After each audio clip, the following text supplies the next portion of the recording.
Okay, so I thought I would try and do this video again. I've got this, this is what the artist is wearing today.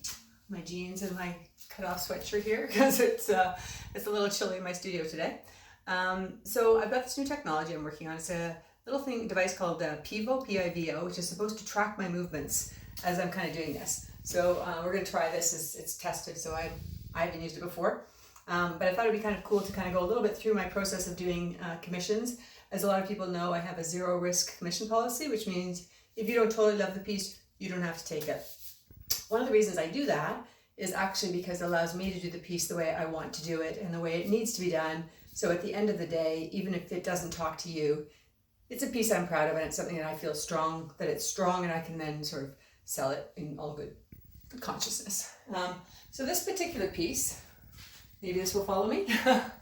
It's based on this piece here, which is kind of oranges with long, like almost like a bit of a tranquility kind of theme, and but a slightly different size. So this is actually working on a 18 by 48.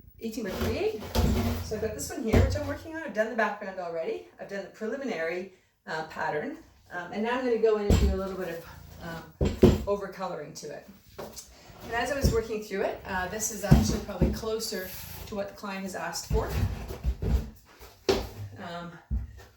You can see here.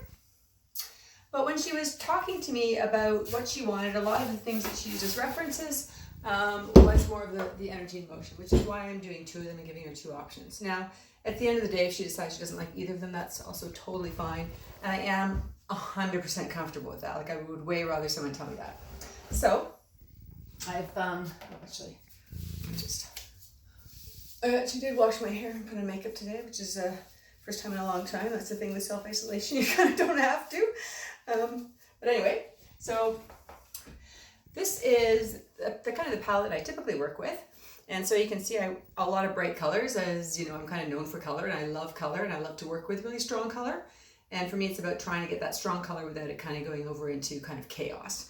And so these are the bright colors I use. You can see multiple yellows, the cadmium yellow to a Turner's yellow, and a, can't remember what the other one is. Yellow that I like, I can't remember right now because I've gone brain dead. And tons of greens and turquoises. So I can mix a lot of these colors myself, but I really like to be able to have the, it's going to drip off the end. I like to be able to have the fastness of being able to pull them. If I run out, I can grab more color and it's consistent. Because I mix my colors on the knife, it becomes less important that that each one of them is mixed independently because they kind of blend on the palette.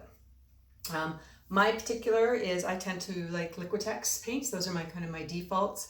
I really like the heavy body. They stick to the palette knife really well, which I really like. But that said, I also have some of these Pebeo iridescents are really great. The greens and the turquoises, they really kind of give a nice sparkle to the piece, which I like. Liquid Mirror, which is a company out of Triart, which is in pretty much everything because I love it because it's shiny and sparkly.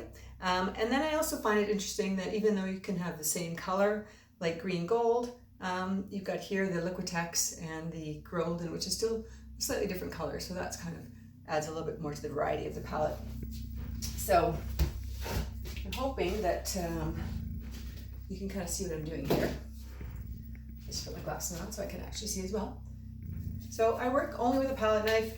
I typically, except for the small pieces, I typically tend to use the same knife, same style of knife.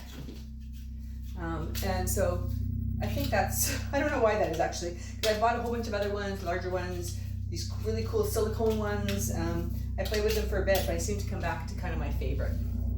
So hopefully you can kind of see what I'm doing here. Maybe I'll take this one out of the way now. So working on these, I also tend to work on them a little bit upside down. So even though this will probably sit this way, I tend to work on it this way. And I move around a little bit because that's kind of how I can know that it's going to be strong in all four orientations. So, is this showing?